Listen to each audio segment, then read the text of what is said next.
Hi everyone, I'm Jackie Max. Welcome here sa akin Tarka today. Today's message po ay para sa month of July sa mga Aries, Leos, Sagittarius. Ito'y pawang gabay lamang po ito na sa taas ng ating pagtiwala sa ating Panginoon at be minded po sa aking mga readings. At hindi po lahat makaresonate guys. Kunin po ako man ang sitwasyon kung ano pong nakarelate at nakatugma sa inyo sa mga fire signs. At pwede po ma-resonate ma-course with you guys. Welcome here. Okay, here we go. Tingnan natin ito ang mga month of July sa mga Aries. Aries de Sagittarius. Okay, the Ten of Swords, the end of the situation that brings relief. Po dito guys, may pagtatapos ito sa iyong pangyayari na nagkaroon to ng sadness, loneliness, may mga opportunity na nagkaroon ng may pagbabago, may kasiyahan, lahat ng mga nasaktan kayo, naghirap kayo. There's the end of addiction na iniwanan yung mga melodramatic, iniwanan yung mga toxic, mga negative na nangyari sa mga past few months. O po dito sa relationship, po dito guys na pagkakaroon ng failure sa financial o sa career, po dito sa relationship guys. There's the ending of sorrow. Nine of Cups, wishes come true. Kung ano yung mga panaginip mo, become reality daw. A magical time of life. Nakakaroon ito ng wish fulfillment for love. Pwede ito sa successful kayo sa kapirahan, sa negosyo, galing sa ating Panginoon na binibigay sa inyo. Kung ano yung binibigay mo na tulong sa iba, may bumabalik daw sa inyo na hindi ito naasahan. Pwede ito guys na magkakaroon ng new love, new person coming towards you. Already ready ka na magkakaroon ng handang pagbabago ng relationship. Pwede ito guys, may pag-aayos ito sa relationship. Pwede ito sa mag-asawa. Pwede ito guys na mahal ka ng person mo. Okay, ito, the dreamer. Okay, that freedom. Free, a new start, trust yourself. Sabihin ito guys na push your fear aside, take a leap of faith. Alisin mo yung takot mo. Huwag kang magtakot na magkakaroon ulit ng panibagong relationship.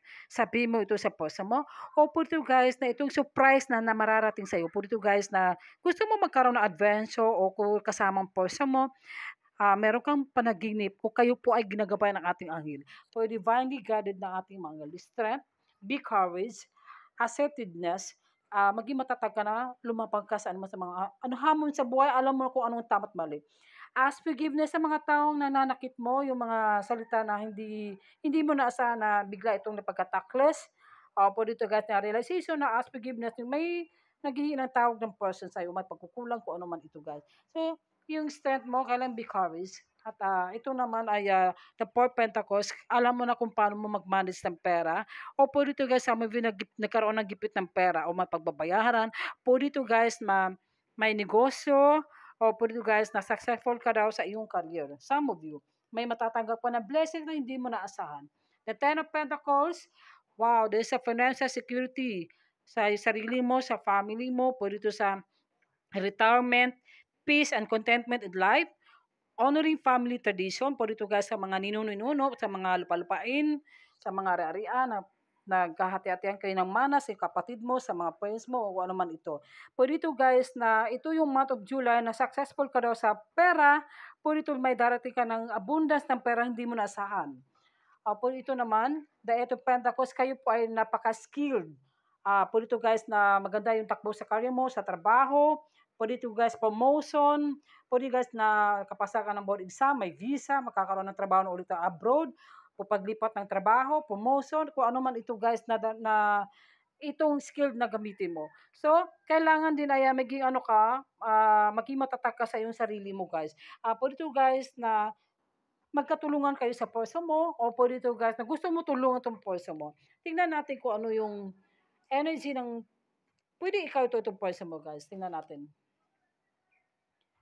Strategy, katulad ito ng Aquarius ng Libra. Kung meron kang matatanggap na bagong balita guys, pwede ito tawag o text. Pwede ito guys may mga magandang balita na darating ito sa iyo. At ito naman na journey, may paglalakbay, pwede ito mission mo. Pwede ito guys na meron kang mission na gustong tawag dito, gusto mo to pa rin. Mo ito paglalakbay, pwede ito kayo nasa ibang bansa kayo, pupunta ng bansang Pilipinas, o kayo nasa bansang Pilipinas, mag-adventure po kayo. Kailangan ito pa rin ito guys. Tingnan natin sa The Angels Oracles card. Peaceful solution po dito, pagkakaroon ng peace, love, and harmony.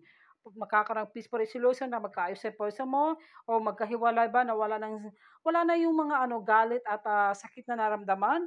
Po dito guys, pagkakaroon ng peaceful resolution sa buhay mo na mabuhay na mapayapa. Look for a sign. Tingnan mo yung mga sinyalis na binibigyan ng ating universe, ng ating anghel. Trust your instinct, trust your intuition po. Tingnan natin sa The Angels Oracle card po. Archangel Jeremiel, learn from your challenge, relax and trust. Okay?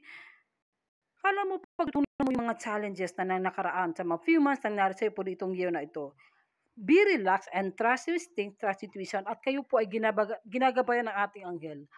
Archangel Bokpi, is it time to fly? Listen to intuition. To, paano nito guys na gusto mong gipad? Bawa guys na magkapunta ng ibang bansa, may mga mission ka manggaganap. Po dito sa, part ito sa spiritual, po dito guys na may tutulungan kang may gusto kang tulungan ng isang tao na matagal mo to nasam-asam. At kayo po ay huwag makalimot pagdasal sa ating Panginoon guys. Tingnan natin sa mga love life, sa mga Aries, Leo, Sagittarius. It is safe for you to love. Open your heart to give and receive the highest energy of all. Okay, gusto mo kasi safety yung yung love mo sa family mo, sa iyong loved ones. O yung iba naman, takot magmahal, i-open mo yung sarili mo, yung heart mo, para meron kang marireceive sa anong mga bagay-bagay na karapat dapat na itong mahalin ba. Pwede ito sa sarili mo, sa family mo. O pwede mo safety talaga lahat na walang sabit. Attraction, sobra kang na-attract sa person mo. You attract romantic love by enjoying this moment fully. Siguro to guys, ni-stalk ka, tinitingnan mo, at tinitingnan ka ng person mo, someone who watching your videos, pwede ito sa TikTok, sa FB, sa Instagram, or either sa YouTube. Tulang na-attract itong person guys, pwede ito vice versa. Talagang hindi ka na talaga makapaglig. Gusto niyang sasabihin ito sa'yo. Balang araw. Tingnan natin, message pa yung person guys. I can stop thinking about you, no? Wow. So, hindi siya talaga sa mapakali. Itong person mo naghihintay sa sa'yo. Lagi kang iniisip. Okay. Pangalawa po, finding out the truth crush me. So, meron kang hinahanap. May nahanap kayo isang katotohanan na gusto talagang malaman mo kung ano ba tang totoo talaga. So, this is time to tell your person, pwede sa person mo, mag-asawa, sa mag-jowa, itong new person na dating sa'yo. O pwede to guys, nakagusto ka ng person mo, parang na-insecure ka, nahirap-hirap kang sabihin sa kanila. So, this is the time na sabihin mo sa kanila guys. Okay? Thank you po. Bye!